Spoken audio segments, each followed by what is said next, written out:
بسم اللہ الرحمن الرحیم۔ السلام علیکم۔ انسان اور زمین کی حکومت قسط نمبر 9 لے کر حاضر خدمت ہوں۔ آپ سب سے ریکویسٹ ہے کہ ویڈیوز پہ ویوز بہت کم آ رہے ہیں۔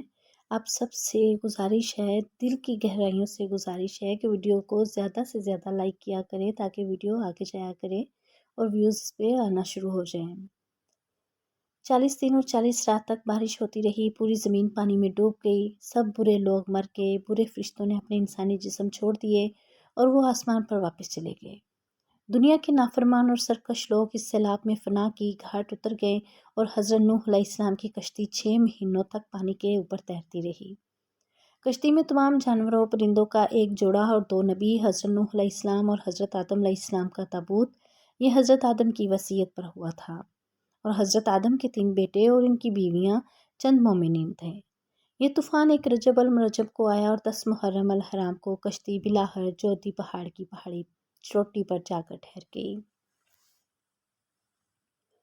جودی کی پہاڑی بحیرہ مردار بحیرہ لود کے مغرب میں اسرائیل میں واقع ہے۔ آج کل بحیرہ مردار کے اس علاقے میں سالانہ بارش 2 سے 44 انچ ہوتی ہے، لیکن یہ علاقہ دوسرے سمندروں کی سطح سے 1412 فٹ نیچے ہے۔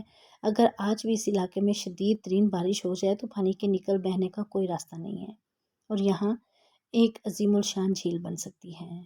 واضح رہے کہ طوفان نوح کو تمام ادیان میں بیان کیا گیا ہے اور خیال ظاہر کیا جاتا ہے کہ 4000 سے 5000 سال قبل آنے والا یہ طوفان کوہ ارارات کے مقام پر ظہور پذیر ہوا۔ واضح رہے کہ کوہ ارارات اناضول کے شمال میں واقع ہے۔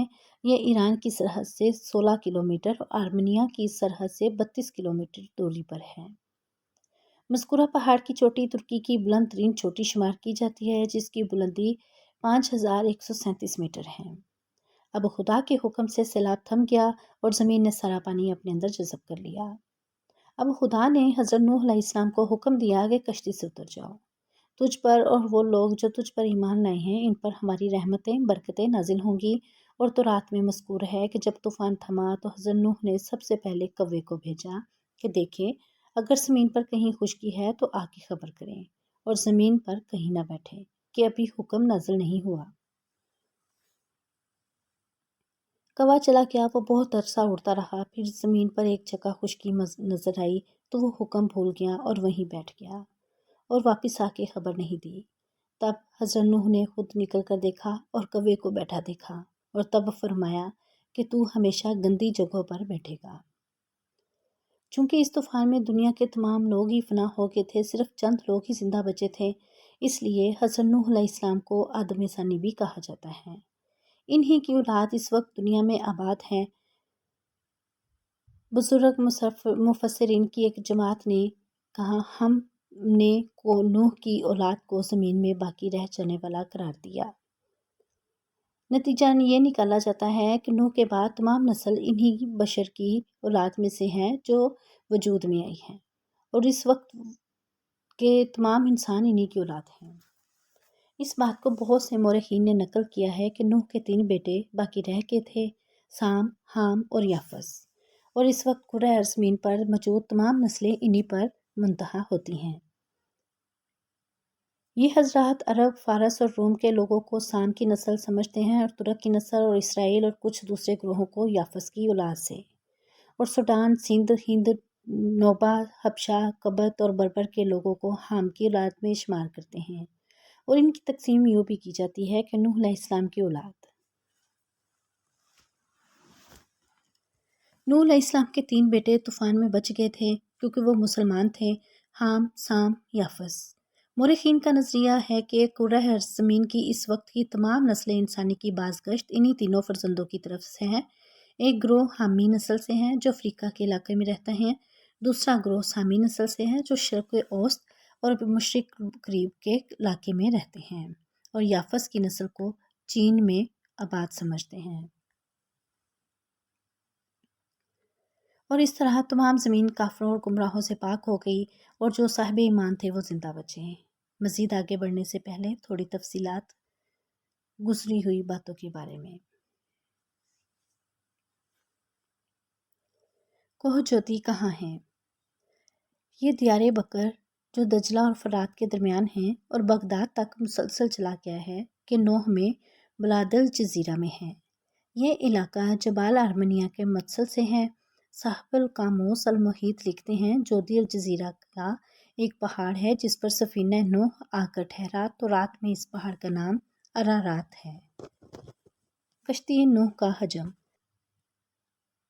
قرآن کریم نے کشتی نوح کی لمبائی، چوڑائی، اونچائی اور گہرائی کی بابت کوئی گفتگو نہیں کی، بس اتنا بتایا ہے کہ وہ بھری ہوئی تھی اور تختوں اور کیلوں والی تھی۔ البتہ تورات میں اس کی قدرے تفصیل آتی ہیں۔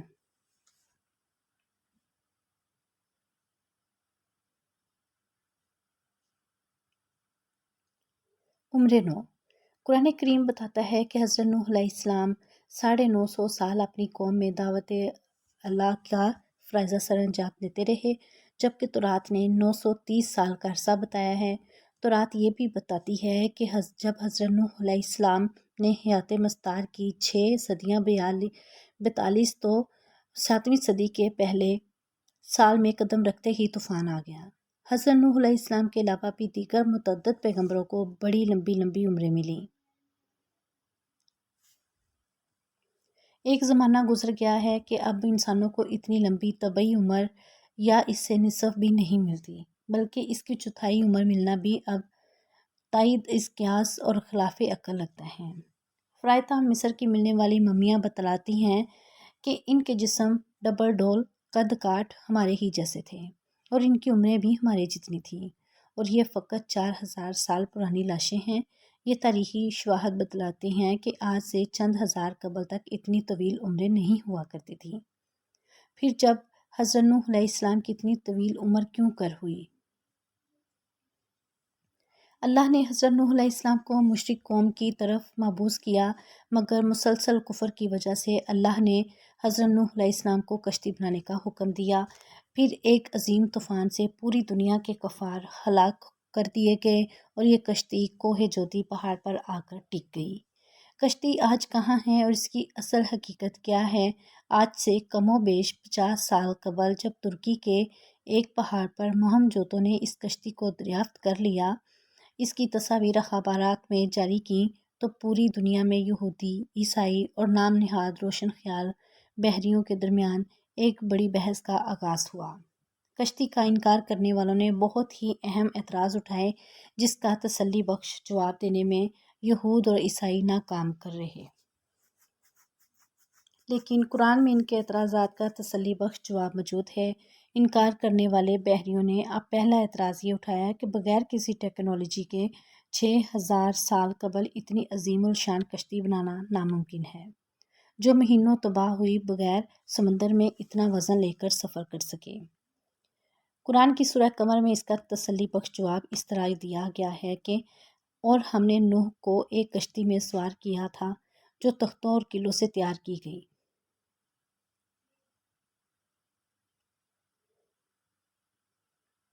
حالیہ تحقیقات کے بعد اس کشتی سے دھاتی قلعوں اور تختہ کے آثار ملے۔ پھر انکار کرنے والوں نے دوسرا اعتراض یہ کیا کہ یہ کیسے ممکن ہے کہ 6000 سال قبل اتنی بڑی کشتی بنائی جائے جس میں دنیا جہاں کے جانوروں کے جوڑے سوار ہوں، لیکن قرآن نے سورہ ہود میں یوں بیان کیا، اور جب ہمارا حکم آ پہنچا تو تنور ابل پڑا، تو ہم نے کہا کہ ہر قسم کے جانوروں کا ایک ایک جوڑا کشتی میں سوار کر لو۔ اب حالیہ تحقیقات سے قرآن کے اس انکشاف کی بھی تصدیق ہوگی کہ کشتی نوح کوئی معمولی کشتی نہ تھی۔ وہ 3 منزلہ تھی جن میں جانور ترتیب وار سوار تھے، اور اتنی بڑی تھی کہ اس میں 522 ریل کے ڈبے سوار کیے جا سکتے ہیں۔ اس میں کم و بیش 25,000 جانوروں کی جگہ موجود ہے، اور ان بحریوں نے تیسرا اعتراض یہ اٹھایا کہ اتنے عظیم الشان طوفان میں اتنی عظیم الباہ کشتی بغیر لنگروں کے مدد سے تیر ہی نہیں سکتی، لیکن اللہ اس سے واقف تھا، اس لیے اس نے سورہ ہود میں فرمایا، اور نوح نے کہا کہ کشتی میں سوار ہو جاؤ، اللہ ہی کے نام سے اس کا چلنا ہے اور اسی کے نام سے اس کا لنگر انداز ہونا ہے۔ اور حیرت انگیز طور پر جس پہاڑ پر کشتی ٹھہری ہوئی تھی،